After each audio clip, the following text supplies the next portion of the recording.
Ne pas négliger que les gens peuvent en fait être super bienveillants. Il ne s'agit pas de leur faire peur en disant est-ce que vous pouvez me faire ça pour moi ou m'aider à, mais plutôt regardez ce que je fais, ça vous intéresse pas? Se montrer dans ce qu'on fait. Tous pareils, ou presque, le podcast de l'autisme et de la neurodiversité qui aide à faire un pas de côté. Françoise, ou comment inventer un projet professionnel pour son fils autiste. Dans nos parcours de parents d'enfants atypiques, l'un des moments délicats, c'est celui de l'orientation professionnelle. Que faire lorsque l'on arrive au bout d'un cursus scolaire en milieu ordinaire ou spécialisé? Pour répondre à cette question, Françoise a choisi d'inventer des solutions qui n'existaient pas. Depuis le diagnostic de son fils il y a 20 ans, elle a pris l'habitude de prendre des chemins de traverse et de profiter de toutes les opportunités pour favoriser l'autonomie de son fils Louis, autiste, jusqu'à l'amener à créer son propre emploi de maroquinerie. Voici un peu de son histoire. Bonjour Françoise. Bonjour Stéphanie. Merci de m'accueillir chez toi. Est-ce que je peux te demander de te présenter en quelques mots ? Je suis la mère d'un jeune homme autiste. Au départ, je suis traductrice libérale. Je travaillais à la maison, ce qui me permettait d'élever mes enfants. J'en ai 4. Donc traductrice au départ, et puis finalement, de fil en aiguille, j'ai été AVS bénévole de mon fils dans une petite école privée, monitrice de natation, maîtresse de lecture, enfin tout ce qu'il faut faire pour remblayer, accompagner, stimuler, etc. Un enfant autiste.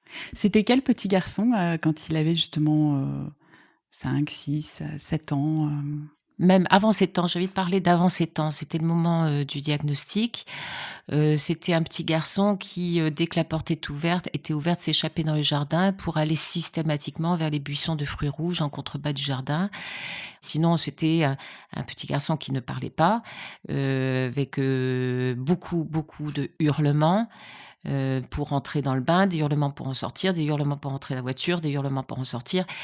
C'était un petit garçon qui balançait la vaisselle par les fenêtres. On vivait avec les fenêtres, on vivait à ce moment-là en haut de la tour Vercors de l'immeuble, enfin dans un des grands immeubles de 28 étages de Grenoble. On habitait tout en haut et avec les fenêtres fermées à clé, les placards fermés à clé, les pièces fermées à clé.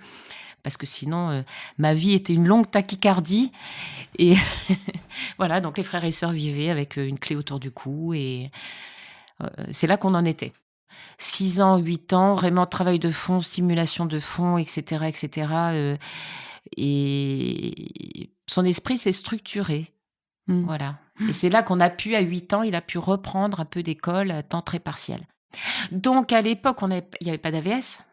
Parce que bon, il a 25 ans aujourd'hui, à l'époque, il n'y avait pas d'AVS.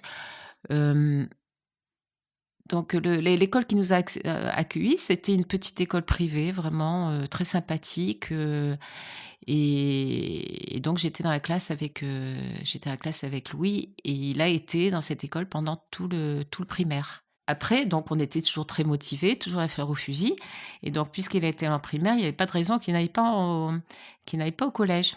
J'ai toqué à la porte d'un collège privé où ma fille aînée avait été scolarisée. Il avait, donc avec AVS, il avait 12 heures par semaine, donc c'était les 2-3 heures de sport, la musique, le dessin, à l'époque l'anglais, le français et histoire. Et on a introduit une convention de stage, ça s'était jamais fait en tout cas à Grenoble. Donc 2 fois par semaine, il allait ranger les bouquins dans une bibliothèque municipale de Grenoble. Et il est allé en 5e aussi dans les mêmes conditions. Et c'est vrai qu'en 5e, il était quand même temps de penser à autre chose. Louis, tu penses que ça lui apportait à l'époque? Tu sentais qu'il trouvait son compte dans cette organisation? Écoute, il n'aurait pas trouvé son compte au-delà de ce nombre d'heures. Ça n'aurait pas eu de sens. Par contre, il trouvait son compte d'être dans une classe avec des élèves avec qui il avait été pendant toute l'école primaire, parce que c'est une toute petite école. Je ne sais pas si spécifiquement d'être en classe et d'être exposé à l'histoire géo avait beaucoup de sens pour lui, mais il a fait du sport quand même avec d'autres enfants. Il a eu des rythmes de journée normaux. Il n'est pas resté à la maison pendant que les autres partaient ailleurs, dans un ailleurs qu'il ne connaissait pas. Donc je pense que ça a ce sens. Mais ça aurait pas eu de sens. Je pense que enfin pour moi, ce qui a signé le moment où c'était vraiment plus le moment, c'est quand vous avez un enfant de 15 ans et demi, qui est dans la cour de récréation avec des collégiens qui commencent à se bisouiller et cetera et que, voilà, c'est un autre monde, qu'il a une tête de plus que les autres, que les autres sont plus jeunes et qu'ils se dragouillent, heu et que de toute façon les profs en ont un peu marre et puis que de toute façon on sait que ça ne mènera nulle part, que ça serait juste recueilli pour mieux sauter. C'était le moment d'arrêter. D'ailleurs, on n'a pas attendu qu'on nous dise: «Voilà, il faudrait songer à partir». Enfin, j'ai dit: «Maintenant, ça n'a plus de sens, il faut faire autre chose». J'avais à l'époque l'idée de faire, une entreprise de matériel éducatif, tournée handicap en me disant: «Beh, voilà, des élèves qui sont déscolarisés pourraient à minima, plastifier ou apprendre à faire des choses sur l'ordinateur, poser des scratchs ou voire plus et puis des personnes plutôt, beaucoup plus éduquées, et cetera, pour être associées à de la création de supports éducatifs, voire prendre en charge, je sais donc je me disais comme ça, il y a peut-être des points d'entrée pour différents niveaux. On va pas s'étendre sur ce sujet puisque ça a été après une voie de garage, en tout cas pour Louis. Et comment tu envisageais la suite du parcours de Louis à ce moment-là? Le fait est que quand on est parent de jeunes en d'un jeune enfant autiste ou non autiste, on vit au quotidien. Il faut que les devoirs soient faits pour demain, ou il faut remblayer, ou il faut gérer pour un enfant autiste les difficultés, et cetera. On sait, on a une petite voix intérieure qui nous dit: «Un jour, il sera grand». Mmh, voilà, mais l'urgence, en fait, au quotidien est telle que, de toute façon, on n'a pas le temps de l'écouter, la voix intérieure. Donc c'est vrai que, hem, les questions se sont vraiment posées à 15 ans et qu'est-ce qu'il faisait à l'époque? C'était plein de puzzles. Donc je me disais là, bon, il y a quelque chose qui est de l'ordre du sens de l'observation. Après les puzzles, on a pu introduire des Lego. Alors là, c'est devenu du Lego, mais vraiment tous les temps libres, c'était du Lego. Et là, une capacité à suivre des plans. On a pu réintroduire le dessin sous forme vraiment en pompant un maximum, beaucoup de feutres, de choses comme ça, par du coloriage. Des coloriages dont je me suis aperçue que plus ils étaient minutieux, plus ils étaient beaux. Là, je me suis dit: «Bon, sens des couleurs, minutie, précision, et cetera». C'était l'artisanat, je voyais pas d'autre chose. Il adorait tout ce qui était fourniture, le genre de magasin qu'il adorait, c'était les magasins de papeterie, choses comme ça, donc je papeterie, papier, reliure. Donc on a commencé à prendre des cours chez un relieur. Quand je dis prendre des cours, c'est le relieur me donnait des consignes. C'est-à-dire qu'on allait dans son atelier, on était tous les 2, hein, et lui il travaillait, son assistante aussi travaillait, mais il me donnait des consignes et moi je travaillais avec Louis. Au bout de quelques mois, hem, on a senti quand même que c'était un petit peu voilà, il y avait un cycle qui se terminait. Alors en parallèle, Louis aussi faisait des stages. On avait commencé quand il avait 14 ans, dans un petit café-restaurant épicerie bio. Donc toutes les semaines, on y allait, remplir les rayons de la petite épicerie bio. On allait aussi avec d'autres jeunes dans des cafés-restaurants, en supermarché, bio, remplir les rayons, mettre les tables dans un restaurant gastronomique de Grenoble, remplir les caves à vin, les frigos, et cetera. Donc en fait, il avait, même si le collège s'estompait de plus en plus et il n'y avait plus de collège, il avait quand même donc le sport, les stages, d'hiver dans différents endroits, le bénévolat dans cette épicerie bio, et cetera. Donc en fait, il avait des choses, plus la BA dans ce centre. Donc en fait, tous les jours, il avait des choses en extérieur avec des endroits, des emplois du temps, et cetera, tout au long de l'année. La reliure s'est estompée parce que je voyais bien que le relieur, il avait un peu marre de nous avoir dans sa boutique, parce qu'il aimait bien travailler en écoutant France Culture, et c'est vrai que Louis, par-ci par-là, faisait du bruit. Donc ça nuisait à la sérénité du relieur, et ce que je comprends très bien. Et du coup, j'ai cherché plutôt du côté du cuir. J'ai cherché un atelier de maroquinerie. On a trouvé une jeune maroquinière qui s'était installée depuis peu à Alvar, sur les hauteurs de Grenoble, à 1 heure de quart de Grenoble. Et donc on a commencé à aller chez Delphine, toutes les semaines, un après-midi par semaine. Donc j'ai appelé, c'est vrai qu'elle n'avait jamais vu de personne autiste, elle n'avait jamais donné de cours, elle était maroquinière depuis peu, ça faisait 6 mois qu'elle était installée. Donc au départ, c'était elle qui me guidait et moi qui guidais Louis. Et puis parce qu'elle ne savait pas comment communiquer avec lui, et dès que ça a été possible, c'est-à-dire au fil des mois, je dirais peut-être en 2-3 mois. En 2-3 mois, de plus en plus, c'est elle qui m'avait vu interagir avec Louis, donc elle, de plus en plus, commençait à donner des consignes, et moi, j'étais à côté pour éventuellement compléter. Et puis, de plus en plus, je m'éloignais, quoi. Progressivement, avec de la bonne humeur, avec etc., ça s'est fait de manière très naturelle. Il y aura toujours des limites. Moi, je pense pas qu'en tout cas qu'à court ou moyen terme, Louis ira créer des modèles ou des choses comme ça. Voilà, c'est des choses qui sont plus de notre... Peut-être qu'il dessinera des modèles, mais les créer d'un point de vue technique, créer les gabarits qui permettent de travailler avec elle, avec eux et tout ça, je pense pas. Je pense qu'il aura toujours besoin qu'on le fasse pour lui, ou en tout cas en l'associant à ça, mais il fera pas tout seul.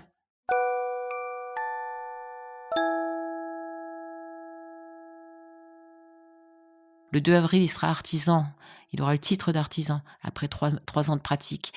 Mais il aura le titre d'artisan, il sera micro-entrepreneur, donc réputé autonome. Sauf que, non, mais dans son cas, c'est une autre voie. Il n'est ni salarié, ni en micro-entrepreneur autonome, c'est un micro-entrepreneur accompagné. C'est un statut qui n'existe pas officiel, mais c'est un statut finalement qu'on a pu officieusement mettre en place.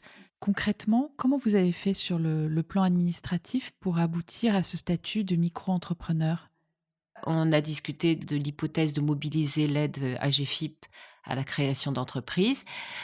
Le médecin psychiatre a dit oui, s'il y a un projet, on va lever. Moi, je suis d'accord pour qu'on lève, pour dire que c'est adapté. Et c'est la juge qui décidera. La juge a été d'accord pour lever la curatelle. S'est posé la question de savoir si l'AGFIP accepterait de soutenir un projet.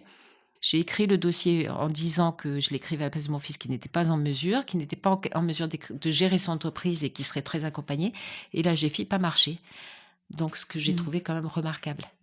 J'ai clairement eu l'impression qu'à partir du moment où on sortait des sentiers battus, où on créait la voie et de manière atypique, et en s'adressant avec un certain, on va dire, enthousiasme aux interlocuteurs, j'ai l'impression, je caricature un peu, mais que l'histoire de Louis, de ce qu'on voulait faire, faisait presque briller des yeux. Ça sortait de la mornitude habituelle.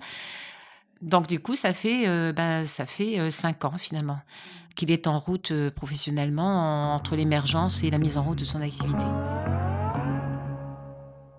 Et aujourd'hui, une semaine type de Louis, ça ressemble à quoi ? Semaine type, il fait un gros mi-temps. En fait, maintenant, il vit en colocation avec un jeune homme autiste et un copain non autiste. Et le matin, les matins en semaine, en tout cas, il continue ses apprentissages, on va dire, scolaires, parascolaires, mathématiques. Ensuite, il dessine beaucoup. Et après, il vient au domicile familial où il a son atelier et là, il travaille tout l'après-midi. Donc, les après-midi en semaine, il est accompagné. Et puis les week-ends, il travaille en autonomie, il va dans son atelier comme il le veut puisqu'il est domicile familial. Et donc, les prochains défis pour Louis, les prochains projets, ce serait quoi ? Je crois que tu me parlais d'un espace de coworking. Oui. Il y a des espaces de coworking intellectuel. Nous, on veut faire du coworking artisanal, c'est-à-dire d'avoir un atelier où on puisse à la fois avoir des pratiques artistiques et artisanales pour le plaisir, et puis découvrir des pratiques comme nous on l'a fait pour découvrir la maroquinerie dans cet atelier, proposer différents types en faisant appel à des artisans qui viennent donner des cours de pratique artisanale ou en tout cas des bénévoles avertis, voir si pour certains ça peut devenir éventuellement une montée en puissance pour en faire leur métier. Et après, une fois que si on en fait son métier en tant que micro-entrepreneur, on peut travailler dans l'atelier, avoir son propre espace, louer son espace dans l'atelier et être accompagné avec un site internet commun des micro-entrepreneurs, des espaces, une vitrine commune, des salons communs pour présenter ses affaires et un accompagnement mutualisé aussi technique commun et administratif commun et commercial commun. Donc c'est le projet.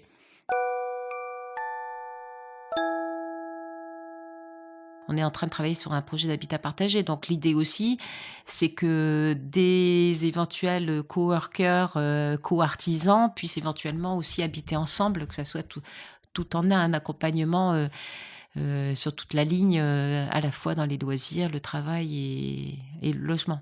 Est-ce que tu as des conseils ou des points de vigilance à avoir par rapport à des personnes qui seraient un peu dans la même recherche de solutions ou dans la même envie de créer des solutions sur mesure pour leur enfant? Alors conseil, j'ai beaucoup de mal à donner des conseils. Je pense que chaque histoire est unique et c'est une combinaison de tas de choses.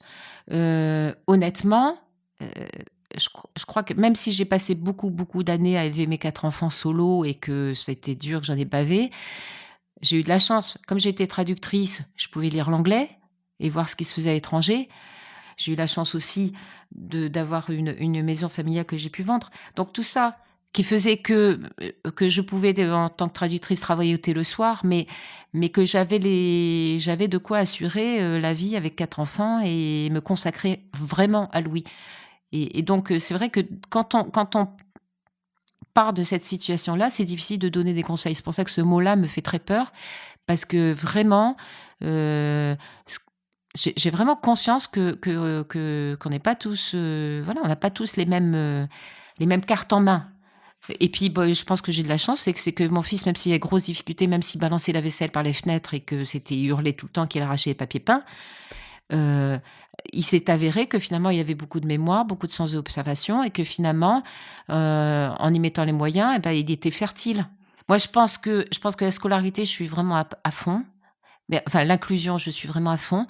Mais l'inclusion, elle peut se faire de mille et une manières et que quand ça passe pas, quelque part, quand c'est trop douloureux, etc., personnellement, je suis pas pour prendre un avocat et y aller au chausse-pied, etc., parce que de toute façon, ça sera pas bien pour l'enfant, ça sera pas serein, ça sera de la bagarre.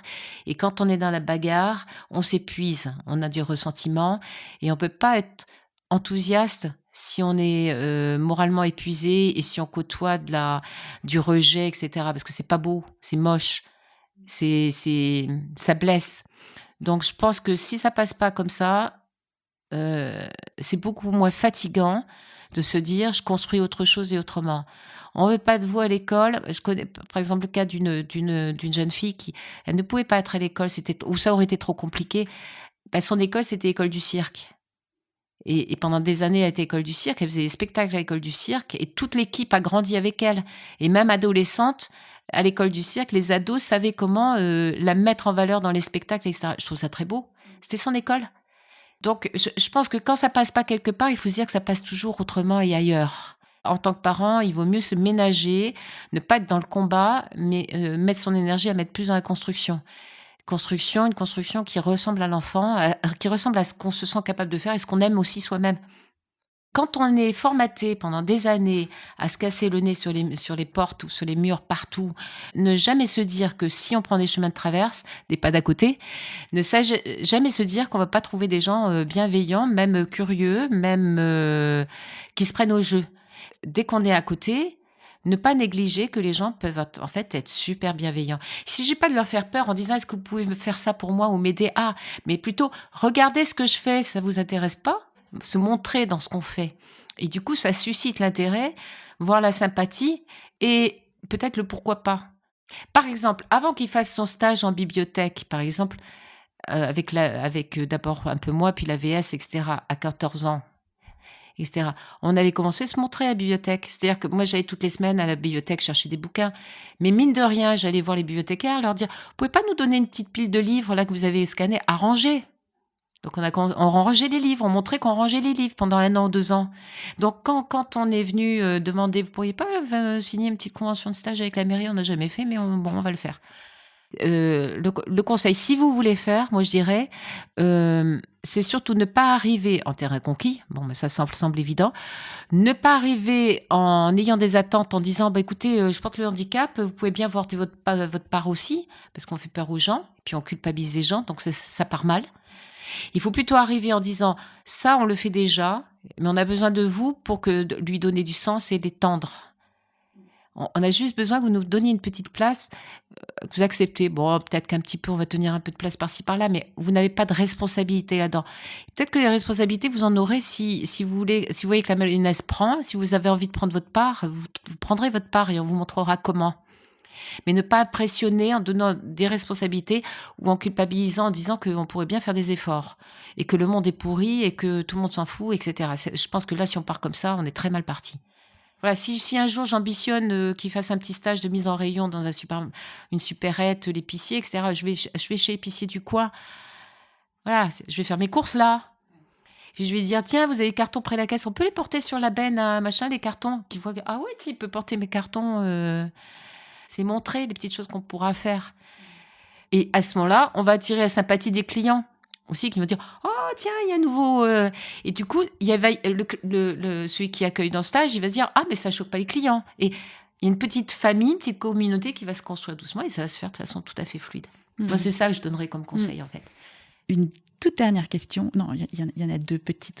Oui, mais tu as vu, à une question, 10 réponses, alors il va falloir couper. Alors, la dernière fois que tu as été fière de Louis, ou une fois dont tu te rappelles en particulier? La dernière fois que j'ai été fière de lui, je suis souvent fière de lui. Pas plus tard que dimanche, mais j'ai été fière entre-temps. Mais par exemple, dimanche, le dimanche, il va au marché tout seul, il rapporte les courses. Il avait vu qu'il n'y avait plus de lessive. La lessive, je l'avais utilisée pour faire autre chose, elle n'était pas rangée à sa place. Spontanément, en allant au marché, il est descendu au supermarché acheter de la lessive. Du coup, il a fait une dette chez le primeur du marché parce qu'il n'avait plus assez d'argent, mais c'est pas grave, mais il a fait toutes les courses. Bon, c'est un exemple. Ouais, de pertinence et d'initiative dans sa vie, sa prise d'autonomie d'adulte. D'autres neurotypiques n'auraient pas forcément... Oui, exactement. N'auraient pas pensé. D'autres ados n'y auraient pas forcément pensé. Et alors, la dernière question, là, c'est promis. La chose dont toi, tu es fière, peut-être, alors, ça peut être une petite chose, hein, mais la dernière fois que tu as été fière de toi ou quand tu penses à un La dernière ou la première? Comme tu veux, comme tu veux. Ma première fierté, c'est quand Louis avait son diagnostic, qu'elle avait donc 4 ans et qui a été suivie au CMPP et que je me suis rendu compte en lisant des choses extérieures que ce qui se passait au CMPP, c'était pas ça qu'il lui fallait, hein, les deux demi-heures par semaine, que c'était pas ça qu'il fallait, etc. Et je me suis dit, il va falloir tricoter quelque chose tout seul. Ma fierté, ça a été quand la médecin psychiatre du CMPP, quand j'ai dit on va arrêter parce que ça convient pas, que la médecin psychiatre m'a dit... parce qu'il fallait faire prendre la route et tout ça, c'était du temps perdu, etc. Et qu'elle m'a dit, mais vous avez vu, il devient grand. Et qu'elle m'a laissé entendre, en fait, que j'étais en train de signer mon arrêt de mort avec mon fils parce qu'il allait devenir grand et violent. Et que j'ai dit, ben non, il sera pas comme ça. Ça a été ça ma première fierté, en fait. Je pense d'avoir su dire non à ce moment-là parce que on perdait du temps et que je voulais plus qu'on perde du temps à prendre la voiture pour aller se déplacer pour ça et que ces gens ne m'inspiraient pas confiance. Quand tu as les outils, bon, ok, la fierté, ça peut être de dire, finalement, j'ai relevé un défi où j'ai été créative, etc. Mais c'est tout. Enfin, c'est tout. Je veux dire, les avancées au quotidien, je peux pas dire, j'en suis fière. On va dans un salon, il vend, je suis contente. Je suis même rassurée parce que comme tous les parents, je vis avec cette crainte de qu'est-ce qui se passe demain si je casse ma pipe. Donc chaque pas qui se fait en avant, c'est pas de la fierté, c'est de la bon, ouf, déjà ça là, ça se met en place. Bon on va dans le bon sens et il faut qu'on continue parce qu'on est loin d'arriver. On n'est vraiment pas arrivé. Mais c'est jamais du cocorico, jamais.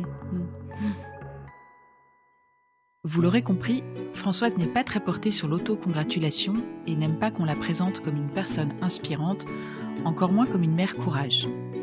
N'empêche que je suis ressortie de cet entretien pleine d'idées et d'énergie pour imaginer moi aussi de nouvelles expériences pour ma fille et pour les personnes autistes que j'accompagne vers l'emploi. Son projet d'espace de coworking inclusif axé sur l'artisanat est en cours d'élaboration et j'espère pouvoir très vite vous en donner des nouvelles. À bientôt pour un nouvel épisode.